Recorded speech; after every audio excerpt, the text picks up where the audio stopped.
Welcome to Hail Varsity Radio, the voice of Husker Nation. Insight, opinion, expertise, with the biggest and best names talking Nebraska across the state. Join the show on Twitter at Hail Varsity and at Schmitz_radio. Call in at 402-466-ESPN or 1-800-825-5865. Here's Chris Schmitz. Welcome to it. You made it. It's Friday, and great to be with you on Hail Varsity Radio, presented by the Nebraska Lottery. Chris Schmidt, Elijah Herbal, and plenty of pigskin to get into. Some reaction to Scott Frost on the Husker Network last night, so we'll spend some time on that. Derek Peterson from Hail Varsity has been doing just a great job of kind of profiling where some of the position groups are at. So he's going to be with us in about 20 minutes or so. And into hour two, the Pride of Fairbury, Bill Doleman, going to be with us from NBC Sports. And then a sit-down with one of those 7 layers of visa protection. If you remember that old Super Bowl commercial with the offensive lineman for New England, Russ Hochstein, standout Husker and longtime NFLer, multiple-time Super Bowl champ, teammate of Tom Brady. So we'll talk a little Super Bowl with Russ Hochstein in the 5 o'clock hour. Numbers to get in, 466-3776, 466-3776, 800-825-5865. I'm excited to see Elijah. I didn't know if you were going to be here or not, just because I know you're kind of a Reddit dude, and I didn't know if you were part of that, and I talked to Damon about this too, because you're both pretty smart dudes. The whole the GameStop Reddit shorting phenomenon, where you're instantly going to drive a Mercedes. Yeah, I did get in on it. I did not make it. Because you're a stock guy too. Mm-hmm. And I had been out for a little bit, but it's completely random. Someone she was like a producer for CBS this morning. Yeah. Like CBS's version of Good Morning America. Right. DM'd me on Twitter and was like, hey, I saw one of your tweets back in the summer about Robinhood. And we're seeing some volatility with like Robinhood and GameStop, and we'd like to call you and get an interview with you about Robinhood. And I was like, okay. So yes. So I did this interview, but I didn't actually like look into this is Monday morning. Okay. So this is like right at the beginning of it, and I hadn't actually looked into it at all. And I do the interview and I look it up and I go, oh, I need to get back in the stock market. I'm not sure what's going on here. So I was a little bit late. Did you have any GameStop stock? Not before, no. Not before this, not at all, no. But then that would have been Tuesday. I got a little bit, and I didn't make enough to buy a Mercedes and quit this job, but I did make enough for 1 or 2 nights at the bars. Okay, so you made what, $1,000? Oh, less than that. Okay. I was in the couple hundred range. What bar are you going to, Schmidt? Yeah, that's what I was wondering. What with a champagne room? Like, how much do you drink at the bar? $1,000. I was aiming high. No, here's the thing. If you were to hit it big like that, you take your buddies. So it's not just I'm spending G on me so I can get a liver transplant. No. You go buy a round for the whole bar. You could, and you should. I won't. No? No. You're going to be hanging on to them ones, huh? Oh, big time. I got a lot of things I can do with those ones. No, so I was just wondering, because, I mean, you're always kind of checking things out. We've talked stocks before. I have no portfolio. Shocker. Nothing. I had fun in high school with buying Nike stock, right, with the career ed class, but it's as far as I've ever traveled into it. So I'm glad you're here. And if you would have made it huge, you'd at least given us one last day. Oh, for sure. I wouldn't have quit this job. No, it pays too well. I got to graduate college first. Yeah, no kidding. And then I'll quit, and then I'll retire right after. and then I'll buy an island. So let's get in there. I was just wondering who had a better week financially, Elijah Herbal or Kevin Steele? It's most definitely Kevin Steele. I mean, you do a few weeks of work for Rocky Top and you get just shy of $1 million. He probably also had a lot less stress than me throughout this, just being the interim head coach. Just sit there, make sure that nothing goes too astray. All you were doing was waving goodbye. Exactly. So on both fronts. So let's dive into some Scott Frost news and, some questions and answers from Coach Frost last night with the network. And you had the News Tuesday, of course, that we spent a lot of time this week on with Luke McCaffrey and Cade Warner and Will Farniok, all transferring out of the program. And there's been I don't want to say an effort, but there's been more availability by the head man here the last 8 or 9 days. Couple of appearances on the network. Did the sit down with the Journal-Star and the World Herald, right? Did another sit down last night, and good for him. I've got a lot of friends that are part of teammates and their mentors, so that's really cool that Coach Frost and his wife are pledging $125,000 to match to help raise funds for teammates. I think that's super important, and the people I've talked to that are teammates, they've really enjoyed it. It's been very fulfilling to be a mentor. It's important. So you have that aspect of things that's really cool, and kind of leading from the front there with just trying to be better people and make the world better. And then there's fan base and football and transfers and social media. And when it comes to the quarterback situation, that's kind of the next question. With the snow days, you still had, 9 out of 10 players pretty much show up to get winter conditioning going. So players either showed up to do it or got a ride to do it when the snowfall was quite brutal. So that was good. But with the quarterback situation, Nebraska's going to have to be aggressive. They're going to have to be right. And they're going to have to be a little lucky. Okay? Because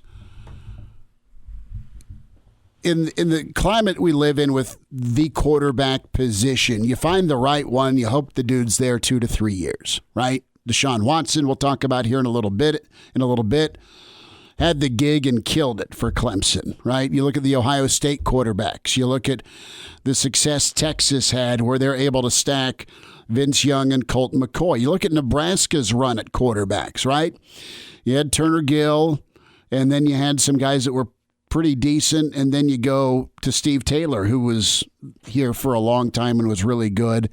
And then you had a really great run at quarterbacks with Frazier and Behringer and Frost and then Crouch.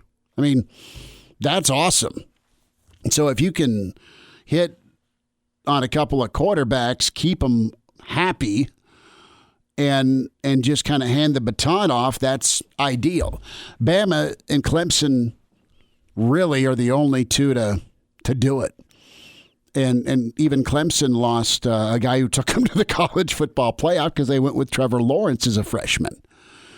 But Bama's been about it, right? When you go from Hurts to Tua to Mac. Otherwise, everyone else has kind of gotten out of Dodge. Even you look at the situation with Haskins and Ohio State and Joe Burrow. So this quarterback situation, Nebraska's going to have to really grade well. You got Adrian, you know what he can do. You're looking for more consistency from Adrian at quarterback. Can he be more like a freshman Adrian, and can the offense take a jump? That's going to be key. Behind him, you've got guys that haven't done anything. Not their fault. They're just young. So you got Logan Smothers. What's he all about? We know he can run. We know he's fast. We know he's tough. What kind of work can he put forth in the spring? You have Heinrich Harburg, really talented kid out of Kearney. He just got here. He enrolled early. Got a couple of other kids that are in the program. So Nebraska, I think, will have to look at a quarterback. It'll be post-spring. Ideally, you'd want to find a quarterback if you're going to bring one in and bring him in for the spring. But you can't do that. I think you owe it to the kids in that quarterback room, and I think Nebraska's obviously going to go this route. you're going to go and see, all right, what's behind Adrian? Who can push Adrian? Who can kind of step their game up? Who can develop and be an option even with minimal to zero experience? So Nebraska will likely look at a quarterback, should look at a quarterback, and do so after spring. So we're talking May. And that could be a guy that transfers in from not from North Dakota State, but from that level. Maybe it's a JUCO. Maybe it's just another transfer if a guy gets beat out in another Power 5. I mean, there's 3 different options to go to. But I'd love, and Scott Frost talked about last night, they hope they have the next guy in the room already. That'd be ideal. And just groom them and develop them. And right now, if you're a Nebraska fan, you can absolutely hope that development happens, but you've not seen, and it's not that they can't do it, but you've not seen the trend upward. You've either seen a flat line or some regression from your quarterback play. And there's a lot of different factors as to why that's happened, but you need to see big-time success at quarterback. You need to see a really good interception to touchdown rate. You need to see less quarterback carries. Give me the same efficiency. Give me the same bang for my buck with 100-yard or 90-yard or 80-yard rushing days at the quarterback spot. I think that'd be great for the rushing offense. But it can't be the quarterback that's your leading rusher because he's the leading ball carrier. You got to shift a little bit away from that. So that's where I'm at with the quarterback, and the options are open for Nebraska.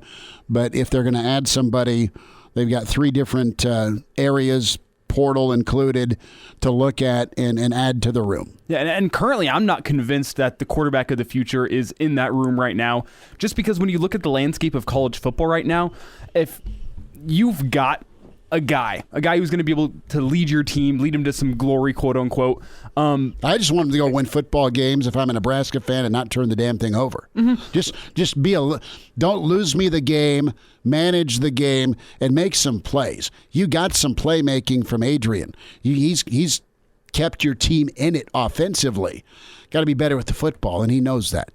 But whenever you look at the landscape of college football, the guys that come in and do make a difference from the quarterback spot, you can tell from their first game getting the start. I mean, I don't want to compare Nebraska's quarterback situation to those of Clemson's or Bama's, but look at those programs. When they play well early. They play well early. You don't have to wait for 2 years. You don't need 2 years of clinching watching football games because that's the quarterback and you're trying to groom him. Currently in the landscape of college football, if a guy is going to step up and be the quarterback of a program, he does it young. He does it young. Now, I'll say this, and you're right. You're gonna, and we saw Adrian do that young. We did. Now, the thing that Adrian, he had some options. He had some help, right? And that's the other thing, right? When you see the quarterbacks come in, again, it's not fair to keep referencing Bama or Clemson or Ohio State, but they had dudes around them, great offensive lines and phenomenal skill guys that are playing on Sundays. There's your difference. It's not that Nebraska doesn't have some Sunday guys, but do we know if we have any on the roster now that will develop into a receiver or a running back? We'll talk to Derek about that in about 5 minutes because he really did a good job of profiling the wideouts and the running backs because that's going to really help take pressure off of Adrian or whoever the quarterback is. It's also going to help develop the guys behind Adrian. Give me some wideouts that can go ball. Give me a running game, 3, 4, 5 running backs that you can lean on. And bang, your offense is balanced. You're on schedule, and you're back to being the Scott Frost offense that's scoring 40-plus points. I mean, that's the direction they need to go. Guys are getting healthy. Miles Farmer had that tough injury at Purdue that was just horrific. He's on track to be involved in spring ball. Will Nixon's getting back at it and about 100%. I can't wait to see Will Nixon. I think he'll be a good slot player for Nebraska. Braxton Clark, a big body, is nice. And you have Tate Wilderman, is a guy that's trying to kind of get out from that injury bug. So there's where you're at with some of your Huskers and some of the updates. But we'll see where Nebraska goes. But I'm in agreement with you. The quarterback of the future didn't transfer on Tuesday. The quarterback of the future, you can't say with any certainty, is in that room.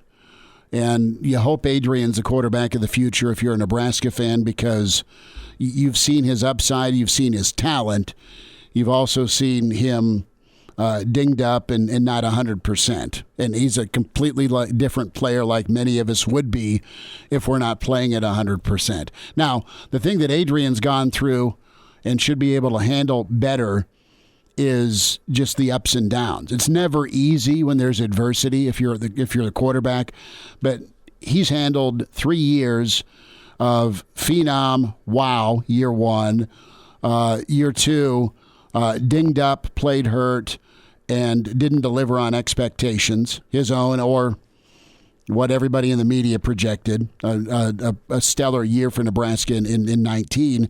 And then last year, the guy lost his job and had to battle back and win that back. And despite the turnovers, which were maddening if you're a Nebraska fan, finished the final game of 2020 off the right way when you look at his total offense and the fact that they came back and won on a cold night in Jersey.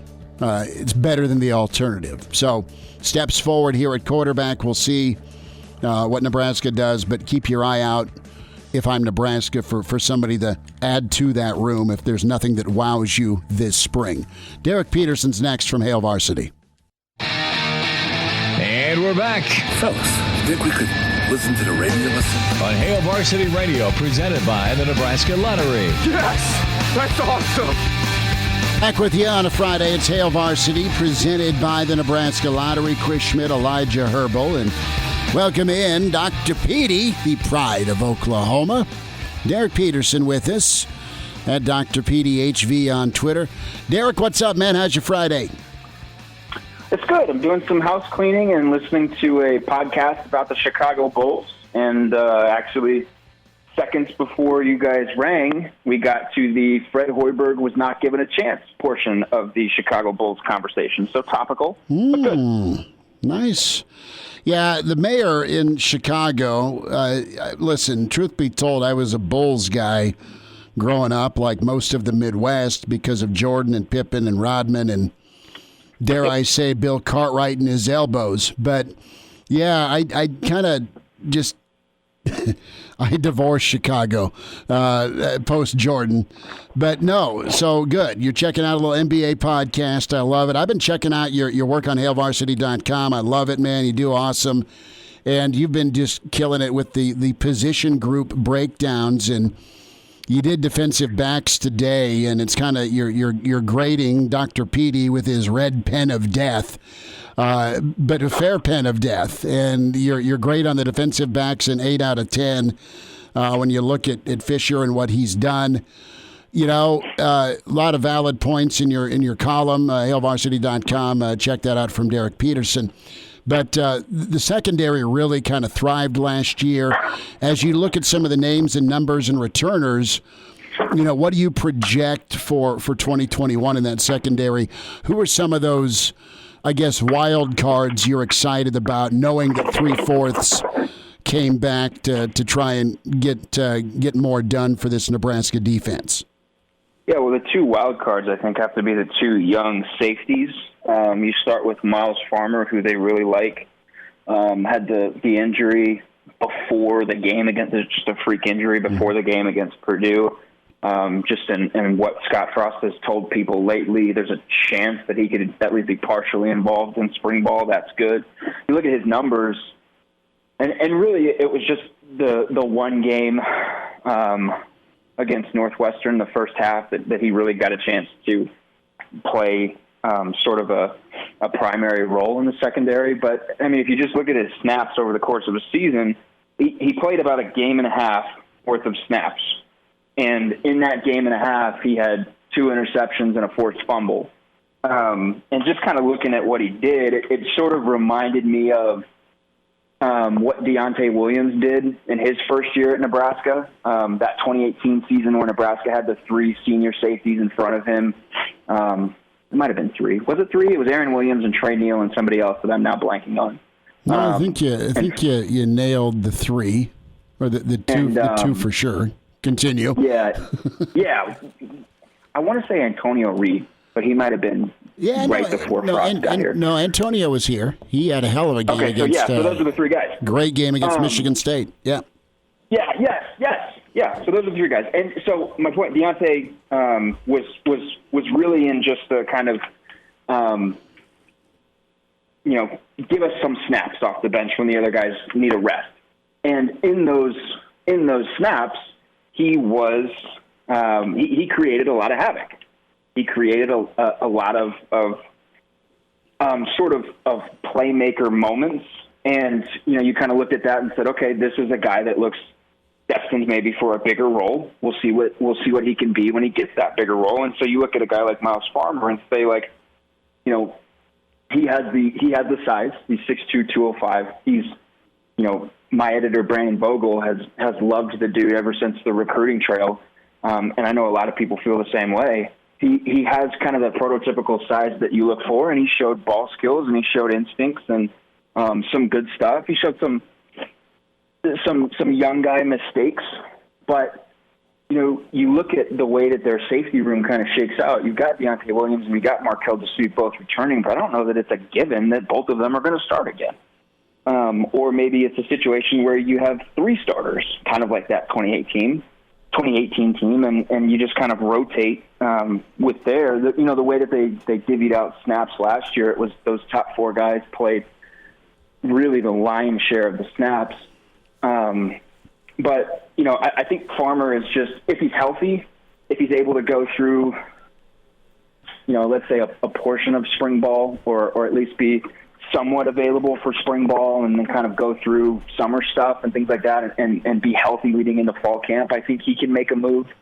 And then Noah Pola-Gates is the other guy that you look at and you say, what are you going to get from him? He was so highly recruited. He's a very talented kid. When he got here, Travis Fisher said he could play a little corner for them. And that Fisher loves to cross-train his guys. And so when you're talking about spring ball, if Farmer is a little limited, if somebody like Braxton Clark is still a little limited as he's coming back from an injury, it could be a chance for Noah Pola-Gates to make some moves. They've obviously got to replace DiCaprio Bootle at the other cornerback spot. Quentin Newsome is probably the leading candidate for that spot. I thought he played well a season ago. But a guy like Noah Pola-Gates, I think he's 5'11". Mm-hmm. He's got a lot of skill to him. He's got a lot of toughness to him. He's not afraid to hit people. And so, those two guys, you think, can Nebraska get either of them on the field, or are either or both of them ready to get on the field? It'll only make the secondary better. And, they're probably, whoever that second corner is, he's probably going to get tested, because Cam Taylor-Britt is an absolute stud and will enter into the new season as, if not the best corner in the Big Ten, one of the best corners in the Big Ten. I think he has that reputation. I think he's earned that. So the other guy opposite him is going to get a workout. Going to get some attention. Yeah, going to get some attention from opposing offenses. So I think this spring period, if Farmer's available, what is Braxton Clark's status? It'll be interesting for sure in the secondary, even though you have 3 of 4 starters returning. Derek, I want to move up in the defense. Now, I think that other cornerback spot's going to be really interesting. I really liked what I saw from Braxton Clark, but I think spring ball is going to be able to tell us what we need to know there, even Nabab Joseph. But I want to move up into the linebacking core, because we saw play from some of the younger guys last season, such as Nick Henrich, and then why am I blanking on his name? Kid out of North Star, Chris. Reimer? Oh, Reimer, Luke Reimer. I'm blanking. How did I blank on Luke Reimer? How dare you? My favorite player from the defense. Elijah's made enough money this week, Dr. Petey, on GameStop stock that he's thinking yacht.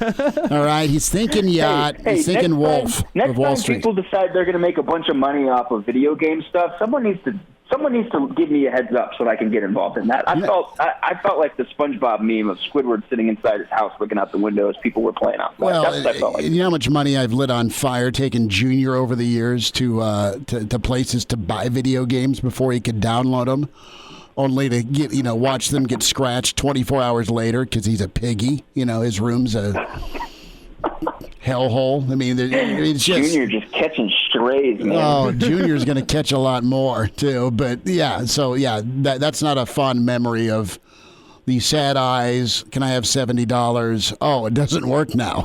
We just bought it. What do you mean it doesn't work now? I've gone off the deep end. Continue. Sorry. Well, before we get back into the Huskers, I just want to say GameStop, there's been talk that they're going to a new business model, but that's for another time. This isn't a stock market show. Maybe we it's called day trading. Yeah. But we're expecting, Derek, that Will Honus is going to be starting at one of those linebacker spots next season. It was his birthday, so happy birthday, Will Honus. But the other spot, Nick Henrich showed out well last season. So did Luke Reimer. Who do you think is going to be starting next to Will Honus? Then who else do you think are we going to be seeing playtime at the linebacker spot? I think you'll probably see both of those guys kind of interchangeably. One thing that we've found out about Barrett Ruud in his 3 years here is that he doesn't want to just have two guys for those two inside linebacker spots. There were games last year where Nebraska's defense played upwards of 80. There was one game where they played 90 snaps. And so, to have those three guys that you mentioned, Will Honus, Nick Henrich, and Luke Reimer, I think all three of them are going to see a lot of the field. Luke Reimer is looking like an absolute steal for them. And if they can continue to develop him, I think he could be a really good linebacker for them. And obviously they think so as well. Will Honus, I know he's kind of the knowns. You don't necessarily think to talk about him a ton, but Will Honus, for the last 2 years, or at least the last year and a half since he's gotten really healthy and over the ACL injury, has quietly been one of their best players, period, on the team, most consistent players on the team. So, he's going to allow you to have sort of that rotation because, you can pair him with Nick Henrich, you can pair him with Luke Reimer, and he can help either of those young guys, and he can allow either of those guys to sort of just go out and play. He can be kind of a sounding board for them if they've got questions or things like that, or if they need some help with this or that. He can do that for them, and you can feel a little bit more comfortable putting Henrich or putting Reimer on the field in tough spots. And I think Henrich played really well as the season progressed, and it's. We talk about it as being a challenging thing, but I don't think we ever do it justice. How challenging it is, especially as a young guy, to move back and forth between playing inside linebacker and outside linebacker, just because of the technique and the responsibility of the deal. They're so different. Henrich clearly has a lot of football talent. Clearly, he's a high football IQ guy. They obviously really like what they have in him as well. So we'll see. Will he be healthy for a full season? Will Luke Reimer be healthy for a full season? Those are two questions that you ask, but I think it's a good starting point with those three guys. Dr. Petey, I have 30 seconds. Stock you're buying, the running back room or the wide receiver room. You got to buy one.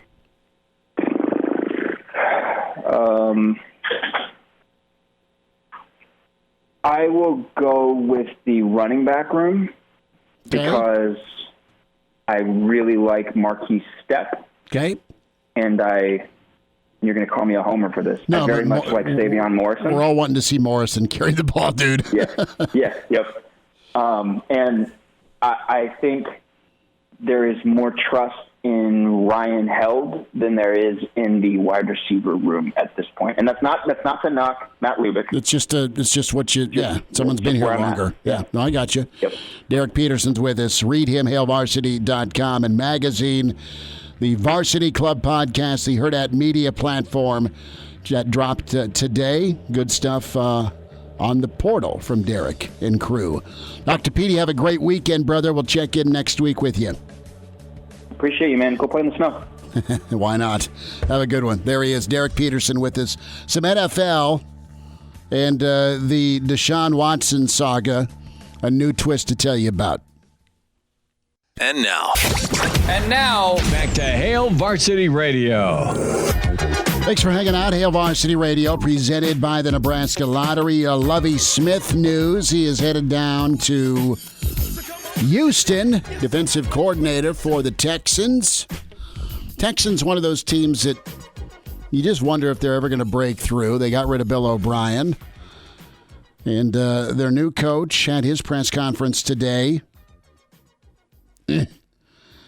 And David Culley says, I took the gig, and I'm paraphrasing, knowing Deshaun Watson's my quarterback.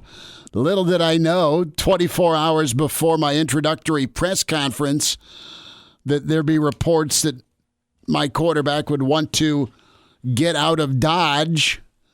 And I'm interested here. So there's about 4 quarterbacks that are on par or better than Deshaun Watson, okay? And when you look at Deshaun Watson's numbers and stats and you look at what's surrounding him, his numbers are that much more impressive. And for them to win, what they end up at this season, 5-11, something like that. 5-11, 6-10, somewhere in that range. I mean, give the dude some weapons, and they're 9-7, 10-6, 11-5, and they've been a postseason team the last couple of years. And he's hitting 70% of his passes. I know he hurt his knee early in his career, but he's super durable, and he is ultra accurate, and he's not even really a runner second, but he can run clearly.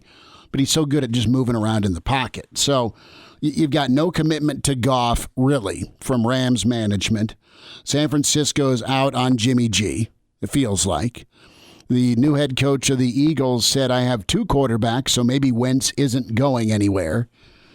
And, is Gruden in love with Mr. Carr in Vegas? Ask yourself about Denver. They need a quarterback. Goff or Wentz, Jimmy G. I mean, for sure Watson, as the Denver fan is staring at me through the window right now saying, please, please. The Giants, the Jets, Indy, the Fish. I think it's too soon to punt on Tua unless you can get Deshaun Watson, because Miami has quite a few picks. So the question is this. Where would you want to go if you're Deshaun Watson? If Houston is, in fact, this hell, and you probably don't like the ownership, because that's what it is. You went to the ownership. You wanted some sort of say. Maybe you're overstepping your bounds as just the quarterback, but they gave you $125 million. You went through a tough time with relationships with some of your key teammates and the former head coach. You just like your voice heard and maybe followed a little bit, because if you're Deshaun Watson, you are begging for Eric Bieniemy. It didn't happen. So what now? Well, you get this new guy in David Culley. We'll see. But O'Brien's personality and kind of control freak factor, college guy, not NFL guy, even though he was successful in the NFL, he frayed on people. I don't know that there's that many weapons in New York. From a brand standpoint, yes, take me to the Big Apple, but it's the Jets. Sorry. Dwight Schrute's not an awful quarterback. He doesn't have a lot around him. There, I said it, with what the Jets have. Indy, I think that'd work. That absolutely work, but they're kind of division rivals, so no. I'd absolutely make that move with the Rams, but I don't know what else they've got to offer. Mm-hmm. I mean, how do you make this happen? Where do you get moved to if you're Watson that you're okay with? And if you're the Texans, you need a boatload in return. Well, I mean, it should be noted. It's got to be Miami, right? Yeah, that's something. It's got to be noted that Deshaun Watson's got the no trade clause in his contract, which means he's got final say in wherever he goes. If they get a trade package to send him to New York, he doesn't want to go to New York, he just says no. Mm-hmm. He doesn't have to go to New York. So with that in mind, you got to think sunny, just in terms of weather. If I'm a player, I'm looking at San Francisco and I'm looking at Miami just because the weather's great. I'm a throw the ball quarterback. I complete 70% of my passes. I was just in a dome. I want to go someplace where the weather's not going to be a factor. Well, give me the weaponry in San Francisco with Kittle and company. Well, I mean, let's not forget Dolphins were almost a playoff team this year. No, I know they were, but part of that too was because of Fitzmagic. I still love that guy.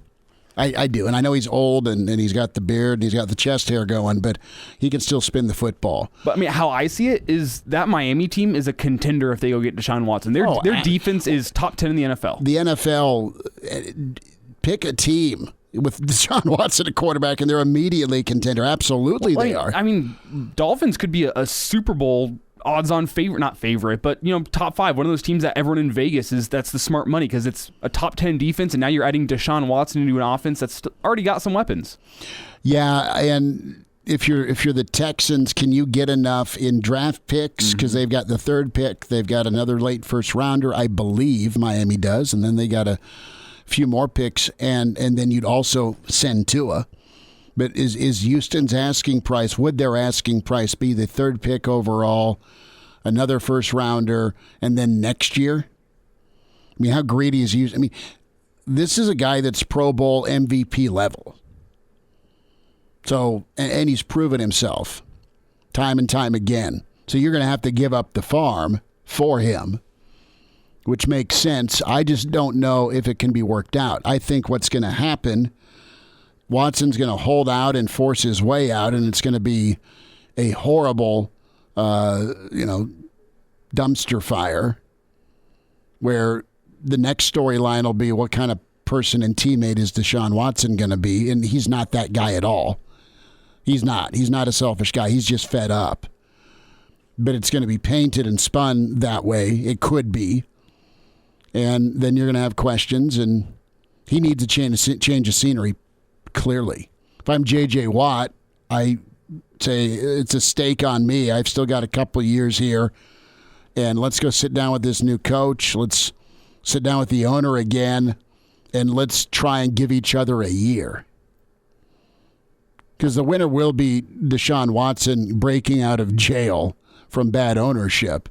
But again, they hold all the cards unless he just refuses to play.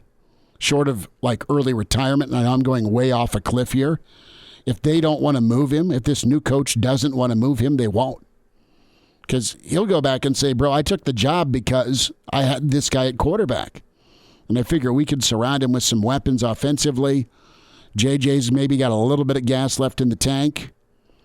But, I mean, look at all the departures, the trades. And it was just more of a personality conflict. And guys didn't feel like they were being treated as adults. And maybe some guys weren't acting like adults, but Bill O'Brien's got a pretty short fuse for dealing with all of that.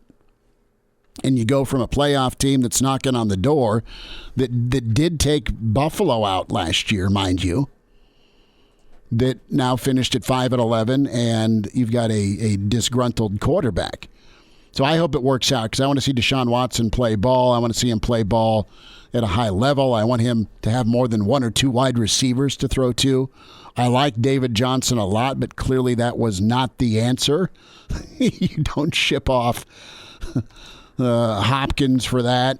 So, you've got a guy in this new coach that's trying to make things okay and reiterate that I took this job to be your coach. You were what was most appealing about, I wanted to be a head coach, but I really needed you to be my quarterback. We'll wind down hour 1. Bill Doleman's coming up. Russ Hochstein on the way. It's Hail Varsity presented by the Nebraska Lottery. And now, back to Hail Varsity Radio. All right, Husker volleyball fans, just start pouring one. Nebraska volleyball versus Northwestern postponed.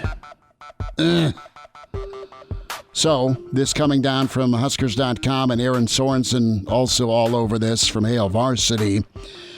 So, the match between Northwestern and Nebraska postponed due to COVID issues. The decision to postpone mutually agreed upon out of an abundance of caution surrounding the health and safety of the participants and the institutions that are in the Big Ten. John Cook's statement, we're disappointed for our fans that we won't be able to play this weekend, but the health and safety of everyone in the Northwestern program is what's most important. We wish them all the best. Nebraska set to hook up with Maryland next Friday and Saturday at Bob Devaney. You know that this is a reality. I know it's supposed to have some basketball with Michigan this weekend. Nebraska's been on hiatus because of their own COVID issues. Matt Abdelmassi, an incredible assistant with Nebraska basketball, he's put out on Twitter today, too. He's dealing with COVID and reminding everyone to be safe and cautious. I mean, Nebraska basketball, man, it's just been an ice age. I can't wait for him to get back at it. We'll have our Friday forecast later with a few Big Ten games to pick. Illinois and Iowa tonight. You've got Michigan State, who just got Tony Soprano'd last night by Rutgers. They will head to Ohio State this weekend. And then Kansas and Tennessee. This was the best thing I saw on Twitter earlier. Smokey, the Tennessee mascot, has entered the transfer portal from Rocky Top and is going to head to Oklahoma. Oh, what would they name? Just Boomer? I'm a big fan of the live mascots just in college football. And if Nebraska could have a live cornstalk on the sideline, I'd take it. But I think they could do better. I think you need to just start grilling ears of corn on the sideline. And then instead of the wiener slinger, have it just shoot corn. Yeah, until you put an eye out. You ever seen Nacho Libre? No, but I can imagine. There was a old radio bit with the Jerky Boys and Saul and the potato gun that ended poorly for somebody. I can't believe you haven't seen Nacho Libre. I think that's Jack Black, right? In tights. Yeah, that's the best Jack Black movie of all time. I think School of Rock's pretty good. Oh, Nacho Libre gets it by about that much. Differences, my friend. So we're going to do steak and a beer later. We have sadly run out of football to bet. Hey, we got one more. We do, but it's a week away. The big showdown. We got to throw some prop bets in that Friday forecast too. Yes, we will, and we're going to get the mother of all prop rundowns from our friend Danny Burke next Thursday with Burke's Best Bets. Tom Rathman got back to me yesterday. He's in next week. Ooh. So that'll be good. Please tell me it's Monday, Wednesday, or Friday. I will try and lock it in for one of those days. I actually played football growing up with his nephew here in Lincoln. Okay. Which is his nephew got to go to the 49ers Super Bowls back in the day. Yeah, I mean, they win about every year. Yeah, so I remember just being super jealous because I was sitting at home and there's my middle school football teammate at the Super Bowl, field level seats, just ugh. Tom Rathman, incredible, man. 31 years in the NFL. We'll lock him in because it'll be a Husker Super Bowl week next week. We're getting that kicked off. Did so yesterday with Sam Cook. And Russ Hochstein's 30 minutes away, two-time Super Bowl champ with those New England Patriots. We'll talk some Tom Brady. Pride of Fairbury, Bill Doleman's next. It's Hail Varsity, presented by the Nebraska Lottery. Welcome to Hail Varsity Radio, the voice of Husker Nation. Insight, opinion, expertise, with the biggest and best names talking Nebraska across the state. Join the show on Twitter at Hail Varsity and at Schmidt_radio. Call in at 402-466-ESPN or 1-800-825-5865. Here's Chris Schmidt. Thanks for hanging out. Hour 2, it's Hail Varsity Radio, presented by the Nebraska Lottery. Chris Schmidt, Elijah Herbal. Find us, follow us on Twitter at Schmidt_radio, at Herbal Essence, and find this man on Twitter at Bill Doleman. Give him a follow. The Pride of Fairbury, NBC Sports. Billy D, how you doing? Well, I'm just basking in the sunshine of another mid-60-degree day out here in Colorado in the mountains. Yeah, about that. You sent us way too much snow, dude. 15 inches. We did have some cold weather out here, but maybe a dusting on the ground in my place. And yeah, I've been watching all the videos of people snowbound and actually getting snow day. I thought the snow days were a thing of the past because everybody could Zoom their classes now, but apparently Nebraska allowed those. But, yeah, we've barely had any snow while you guys are like the frozen tundra. We are. It's been another eventful week of transfers, Billy D. And you've got both McCaffrey boys now looking for a spot as Luke is no longer with Nebraska. You have Cade Warner also transferring out. I appreciate the dad support by Kurt Warner putting out his kid's highlight tape on Twitter for his son, advertising that there is a wide receiver available for your team today. What's your take on the situation? And listen, I know you follow Nebraska, so you've seen the comments by Coach Frost this week and last night about, hey, they're going to be okay. And then you've also taken the temperature of the Nebraska fan base freaking out because of not just who, but some of the names associated with the transfers. What do you make of both sides of those coins? Well, first of all, I'd like to go back in time a little bit. 2 years? I think, no, just a few months ago, you had a guest on the show, or maybe it was a private conversation in which there was a coaching change out of here in Colorado, and I made the suggestion that perhaps there might be a draw to go play for Dad. So look, I don't think the sky is falling. I think the sky is falling on college football more than I think it's falling on Nebraska football. And we are in a situation that, well, I don't think anybody's going to say, thank God the NCAA is in charge. But I just really think that we are, I don't know if we're in the middle of it yet. A lot's been changing in college football over the years.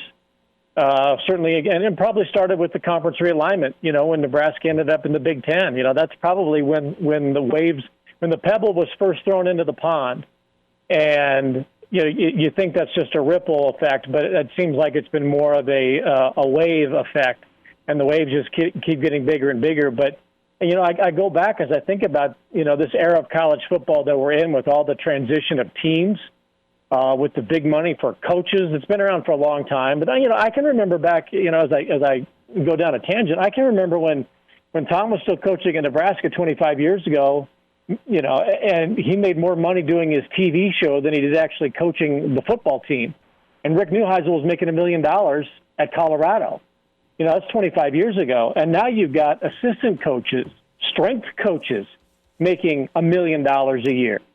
And, so as the money has gotten bigger and as the TV contracts have gotten bigger and as the conference realignment just completely shook the college football landscape in 2010, I think we're still in kind of in the middle of that, waves crashing all around. And the latest is, the freedom, I guess you could say, given to the athlete now. And is it deserved? Probably to a certain extent. Should it be a complete, carte blanche for the players? I don't necessarily think that's the case. But we're seeing, we're reaping what has been sown. And right now you've got players who have a lot of power and can say, I don't like the way things are going here right now, so I'm going to leave, and I'm going to try and go find a better place to play, better place to live, better opportunity. But how many players? It's not. We're seeing a lot of guys, but like Tate Martell is leaving Miami and going to his third school already. I thought he's already been at 3. You might be right. That's possible. So now you're seeing guys like, I don't like it here. I don't like it here. I'm gone, and they all think that they've got the NFL, in their future. When in reality, what is it? Less than 1% makes it to the NFL. And, the rate of people entering the transfer portal and how many people are tired of that term, I think it was mid-December, there were 700, 800 players that had put their name in for the transfer portal. I think that's almost doubled. Yeah, you're at 14. You're at 1,400 now, and I think, Elijah, right. You were telling me there's 500 spots. 500 skill spots. Yeah, no, there's 500 receivers in the portal and over 100 quarterbacks and there's 3 receivers. There's in not the portal. room for everybody. Okay. And listen, here's part of the problem here. They're going to run out of spaces. Let's say like Luke is 50-50, and let's face it, he's not coming back. But let's just say somebody puts his name in the transfer portal, looks around, and realizes there's not a big market for me at a Power 5 school, and there's barely a market for me at an FC at a Group of 5 school, Mountain West, something like that. All right. So now, wait a minute. I want to be I'm a quarterback. I want to be a starting quarterback, and all of a sudden, places are looking around, going, you know what? You're a great running quarterback. You've got great football lineage, but you don't have that strong of an arm to be the quarterback that we need you to be. So now all of a sudden, the places to go are really limited. You go, well, wait a minute here. I don't want to go play college football, in Mississippi or Minot or New Mexico or in Minot, right? You go, I want to go back to Nebraska. Well, meanwhile, Nebraska says, we've already kind of committed to the guy who's the starter. We like the guy who was third last year. We've got the kid from, in-state who's on campus right now, and we've got 2 or 3 other scholarship offers out to the guys that we really like for 2022. We really don't have a place for you. Now, all of a sudden, this player, this quarterback is like, where am I going to go? And so you're right. As Elijah says, look at the number of people that are in the portal and the number of opportunities, and all of a sudden you're seeing guys that are going to have put their name in the portal, and there's no place for them to really go.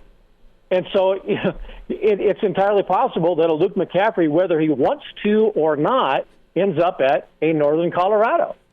I think that there's a lot out there that it's pretty sexy to say, well, I was wanted when I was, a high school junior, that I was wined and I was dined, and I decided I'm going to go to this Power 5 and I'm going to get my iPad. I've got my PlayStation. My locker room looks like a law office. And all of a sudden, I'm not quite as good as the guys who are around me. And now I'm looking at a D2 or a low-level group of 5. I'm not saying that that's what's going to happen with Luke McCaffrey. I'm just saying there are so many guys out there looking for the same spot that they're not all going to get that spot. And where they left isn't going to take them back because there's no spot for them there either. I think it's really, really dangerous right now for those guys. Bill, as recently found stock market aficionado, this is simple supply and demand. But the stat I have here is that 121 quarterbacks are currently either in the portal or have announced their intention to enter the portal, and there's 130 FBS teams. I mean, you would assume not all those guys are going to the FBS level, but I also don't think every single FBS team is going to be looking to take a transfer quarterback. I mean, there's still 600 plus guys of the guys in the portal who still don't have a home. They're not going to find a home, and maybe this is the natural check that we need on the transfer portal system to kind of rein in the transferring in college football. Would you agree? Well, like I said, thank God the NCAA is in charge. I mean, who's going to rein it in? Who is going to rein it in? That is where, I mean, we're still trying to get caught up on conference realignment because there's going to be another wave of that coming in the next 3 or 4 years. Do you promise? It may not be as overwhelming in terms of conference realignment as it was in 2010, 11, and 12. But there's going to be some shifting in college football when the TV contracts and all that come up in 22, 23, 24, all right? It may not be the tidal wave, but there's going to be some stuff happening. And now you've got the licensing, name, image, and licensing stuff. And it only seems like Nebraska's got a plan in place for that. Mm-hmm. I don't know who is going to be the guy, the group, the committee that's going to say, whoa. We got to get a handle on this. There's no representation on the player side, to say, look, we're going to look out what's best for the student athletes. And I know there have been, 20, 30 years ago, they wanted to unionize. And I'm not sure that's the answer. But when you've got 100 quarterbacks and 500 receivers, and all of a sudden you've got whatever group there is outside of the NCAA that's going to try and corral things, and make sense for everybody, who's representing the players, right? So I don't know how they're going to rope the wind when it comes to this transfer portal. And why don't they just call it what it is? Free agency. Mm-hmm. It's college football free agency, especially with the licensing thing coming up. Guys are going to go, I'm not going to go, I don't want to go to, I've always said this, go to UCLA. What market is there for a star football player in Los Angeles when you could go to Nebraska and become a big-time celebrity, make some pretty good money with your licensing? Nobody out here in Colorado with the Buffaloes is going to, make bank when it comes to the NIL like they will at Nebraska.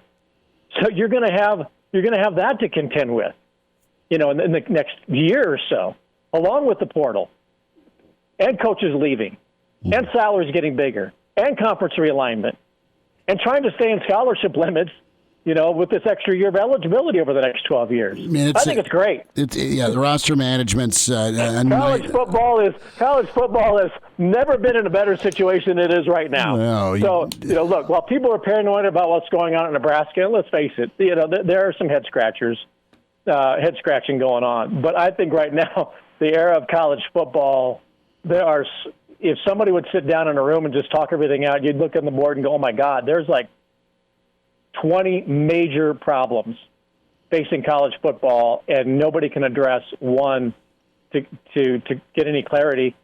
And again, the NCAA does not rule the FBS, right? They do not. Bill Doleman's with us, Pride of Fairbury, NBC Sports. There was a tweet out last night by a 2022 player that was an offer from Coach Lubick, so that seems to feel like maybe he's not going anywhere, but I know his name was up for Montana State. That region of the country well with Mountain West football.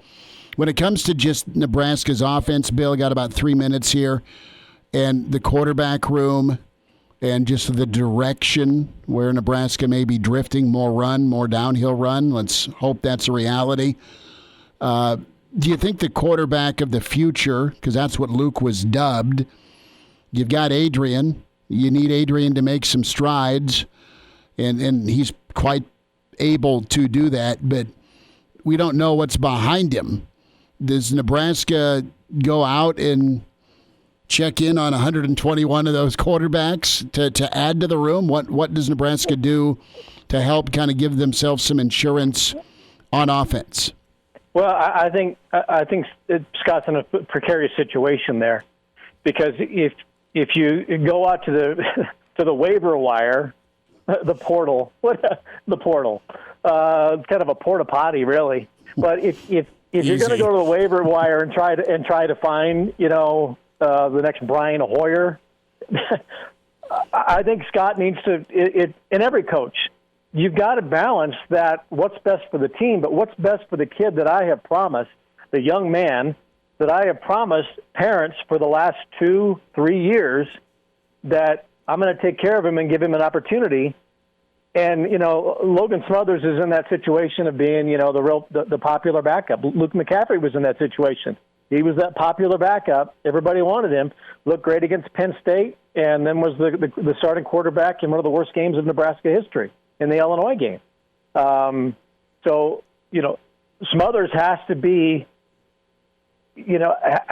on his game and prepared if he's going to get an opportunity.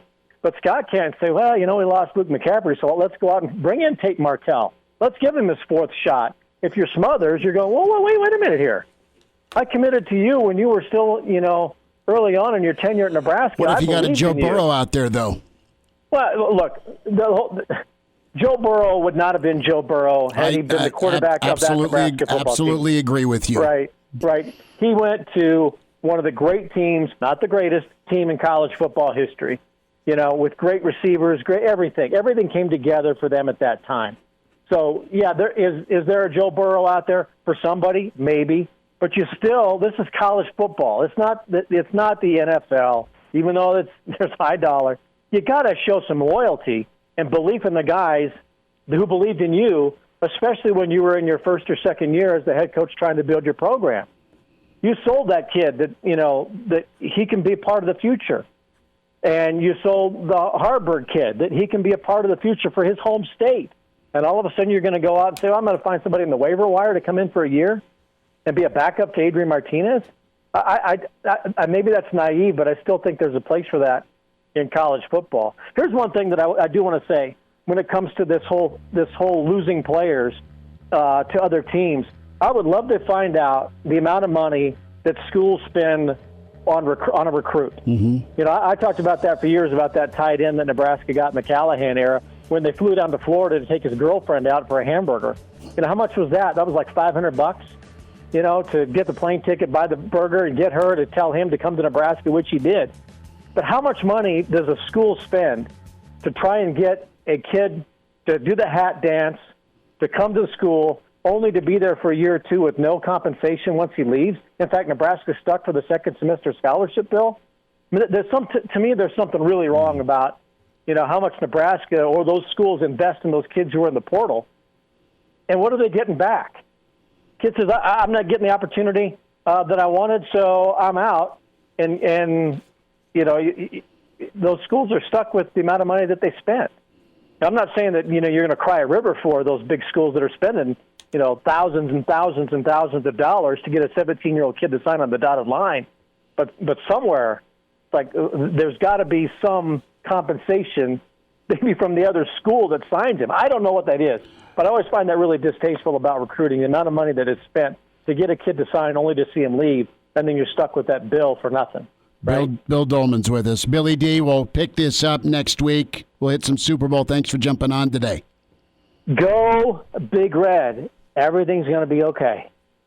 And now, back to Hail Varsity Radio. Back with you, it's Hail Varsity Radio, presented by the Nebraska Lottery. More thoughts on the Super Bowl and a man who's won multiple Super Bowls with New England, also played for Kansas City and Denver. The pride of Hardington, we welcome in Russ Hochstein, standout offensive lineman for Nebraska. Russ, what's going on? How's your winter been?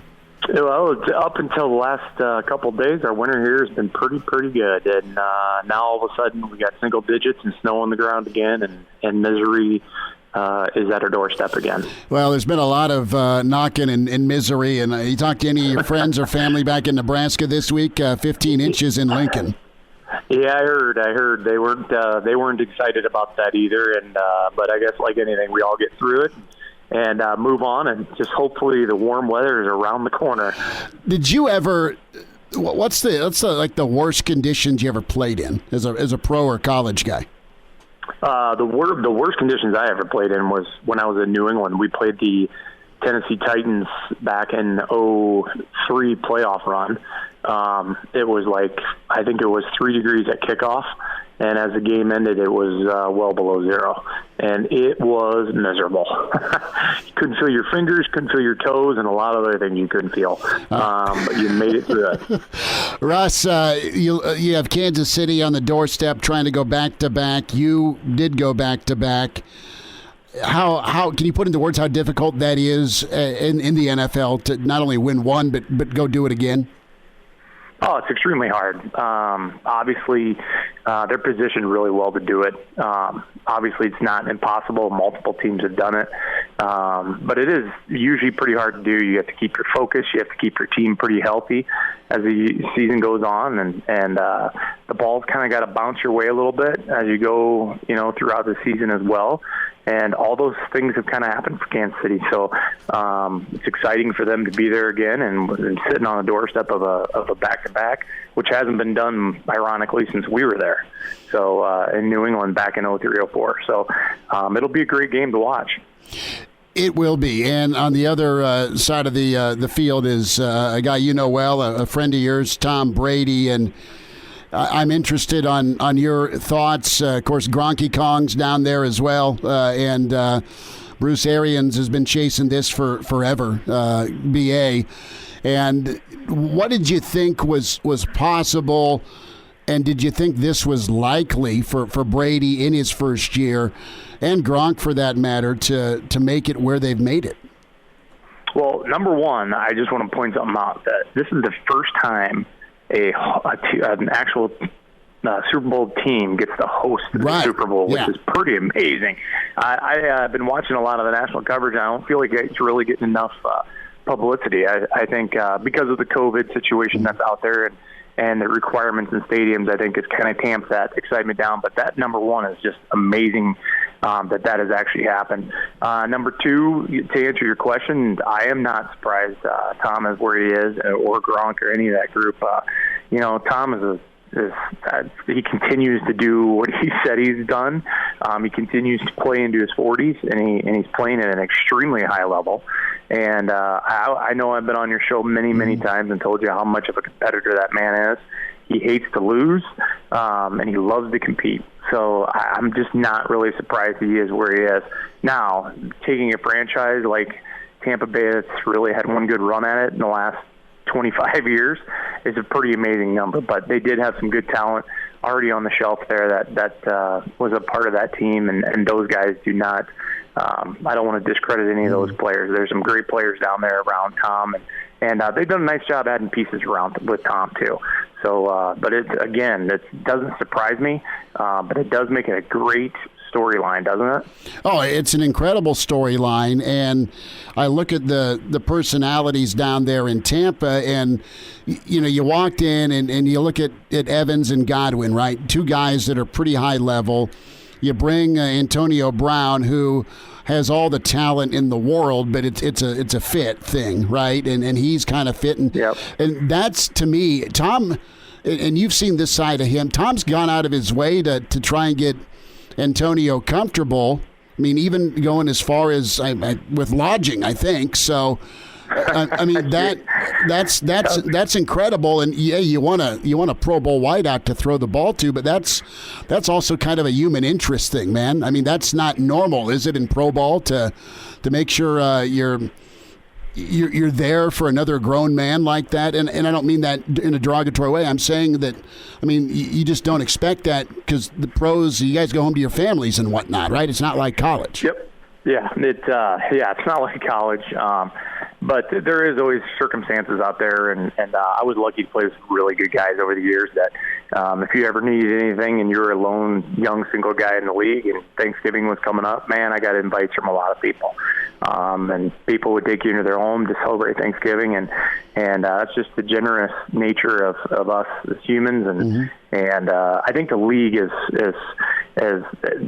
a great place. You play with all different races, religions, you name it, and socioeconomic backgrounds, and people are just, open arms and help people come in, and it's all about competing and trying to unify as a group and win with the same goal. And I think Tom does that as good as anybody. And you listen, he also knows he needs good weapons around him and guys that can really help. And adding Gronk in there, they actually lost one tight end this year, and now have Cameron Brate and Gronk together, still playing as a huge asset, and their running game has improved drastically. So it is a lot of fun to watch them as they've gotten better throughout the year. Russ Hochstein's with us, standout Husker and multiple Super Bowl champ, teammate of Tom Brady, and longtime vet, the NFL, with us here on Hail Varsity Radio. So, Russ, when it comes to the meeting room, either regular season or playoffs, give us kind of a peek with what Brady was like. He's obviously the guy spinning the football, but from a leadership standpoint and just an ability to get guys to rally, is that a pretty strong asset of his personality? Well, I think yes. I mean, he leads by example. He works as hard, if not harder, than everybody on that team. He'll put hours in that people never understand and never know, much like the head coaches do and the coaches and the coordinators do around the league. His quarterbacks put a lot of time in. And he's smart. He's been around the game a long time, and he's taking some of his experiences, from New England and his attention to detail. And I think he's really installed it in with the offensive group that he has down in Tampa. And it showed, it's taken some time. Routes, progressions, player personnel, where people fit in, Scotty Miller into their offense, and they're running two running backs. You can just kind of see as the years went on, they've just kind of evolved and taken those things and found what's really fit. And I guarantee he's a big key to that. He loves to spread the ball around, and the best person, he always says, is the open person. So everyone there is fighting for the ball and wants to help their team win. And he is a big catalyst for that. When we talk about Tom Brady, he's a guy that isn't shy about getting on teammates, but he's also there to encourage guys. You've seen both sides of that, I assume, with Brady as far as his focus. Absolutely. You're in a big man sport. It's the big time, and Tom is one of the most supportive guys I ever played with. I don't know if I ever heard him say a bad word about his O-line. We may have gotten a little bit of a chewing, in private, and after a play or something.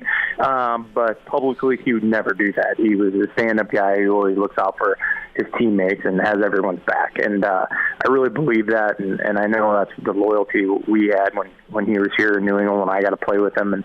And I think overall he understands that there's certain guys you can push and there's certain guys you can't. There's certain guys you need to praise and things like that. And that's kind of like a good coach knows that as well.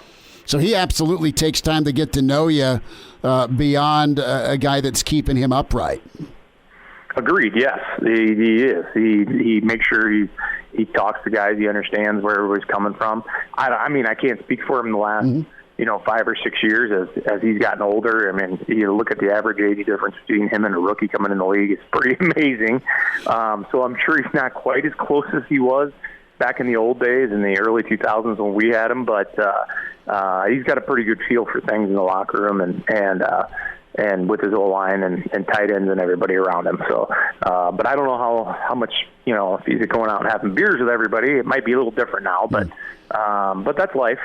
We all get a little older and things change. Russ Hochstein's with us, Hail Varsity Radio. Russ, you pay much attention to Nebraska this season?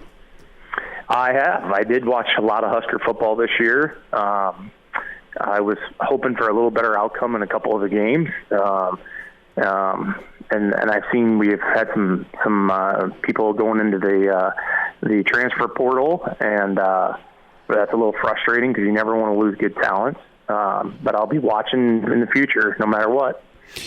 The portal is a beast for every program. I mean, it's just, and I get it. If a coach leaves, I mean, that's difficult. If a guy who recruits you leaves, that's difficult. And the NCAA is just kind of allowed a free run at, greener grass. Did you ever have a moment where you thought about transferring, or were you pretty much all in from the get-go and you just kind of grinded? No, I'm born and raised Nebraska kid. There was that thought never ever entered my mind. Not once, never did, never would, never will.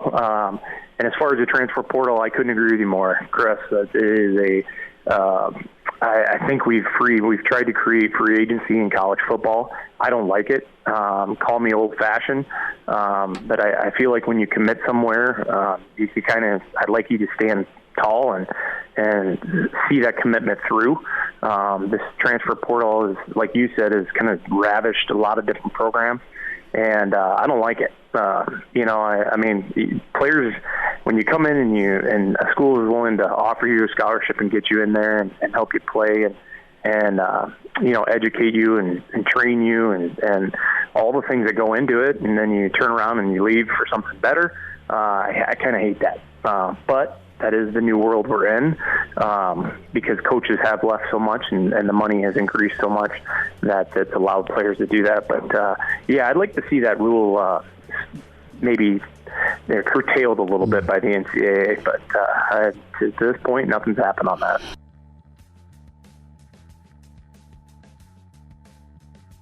And now, back to Hail Varsity Radio. Winding down with Husker standout and multiple-time Super Bowl champ Russ Hochstein with the Patriots, teammate of Tom Brady for a number of years, as we shift our gears to the Patriots and what next for Coach Belichick. Russ, last thought, and it's fun to catch up with you, and I love talking football in your time, and you've been so great over the years to us. When you look at New England now, and you look at Coach Belichick and, just a different New England, obviously Brady's gone, and New England, wasn't out of it that early. I mean, they were scrapping for quite a bit of the season until it was too late.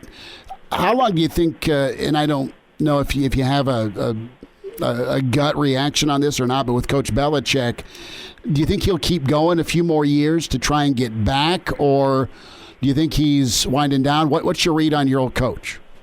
I think he has always had one goal, and that is to win. So no matter what situation he is, he wants to win. I've never really seen him do anything else other than that.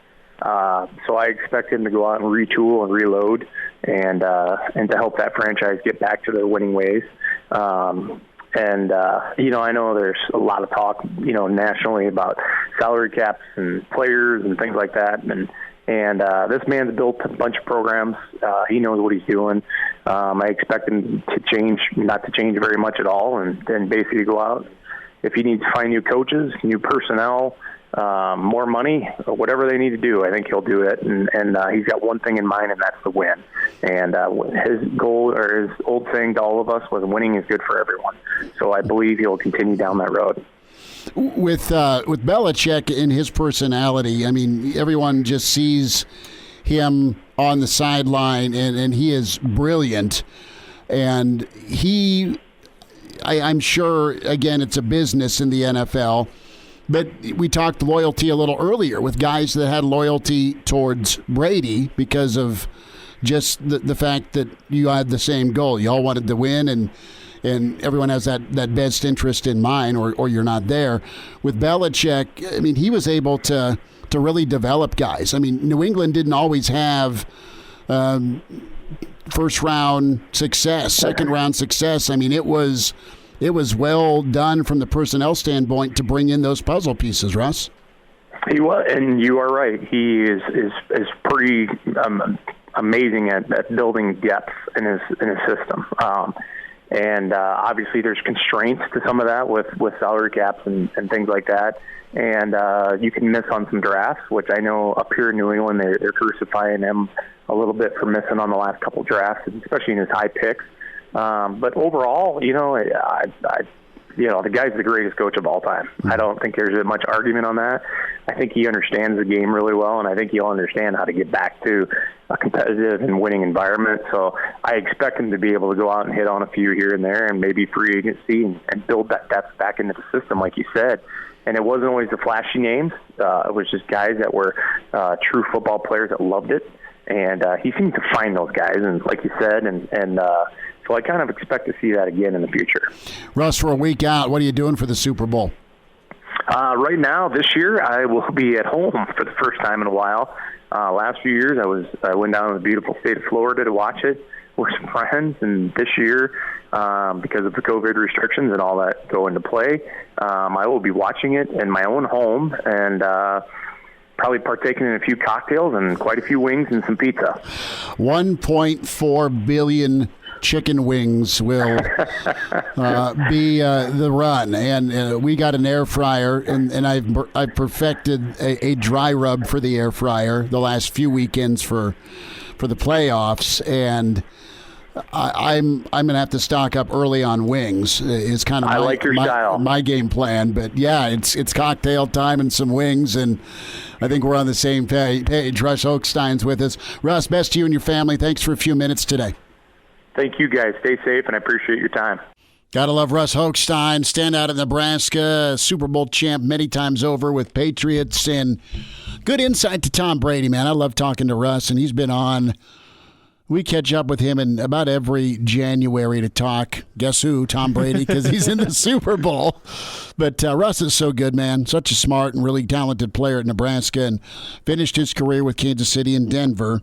But, was a guy that played all three spots for New England on the offensive line, maybe even a little tight end down on the goal line. So I need to ask you, at the end of that conversation, you talked about your dry rub for your wings. Is that a proprietary recipe, or is that something you're willing to share? Because my dad got himself an air fryer. I guess good. My brother and I got it for Christmas. No, I will I did absolutely. some wings in there, but I was just winging the dry rub. No, I'll tell it to you now. I love going food. In football. I know you do, yeah. But it's pretty easy. What I'll do is, I think I whined to you one time about making the mistake of coconut spray. Mm-hmm. The coconut oil spray, yeah. Yeah, and it was like, no. I did that once, and I tossed the can because it wasn't good. I'll do olive oil or avocado or just the pan/Pam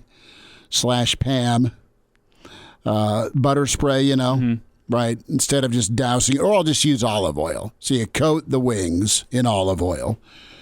And then I will go gangster with black pepper and kosher salt. Of course. Okay. If you're cooking meats, you got to go gangster on the black pepper and kosher salt. And then I was so PO'd because before the Snowmageddon, I'm buying vodka Saturday night at a spot. That's what you're stocking up on? Well, and I look, and there's rows and rows of Old Bay. Old Bay seasoning, right? I go back Sunday to buy my wings, and I got the last 2 packages of chicken wings. I'm just lazy. I didn't go to a grocery store. I kind of went to a big box that sells groceries. Not that one, though. Mm-hmm. And got my 2 pounds of chicken wings, but they had no more Old Bay, and I was a little nervous because I didn't know if I'd have enough Old Bay at home still.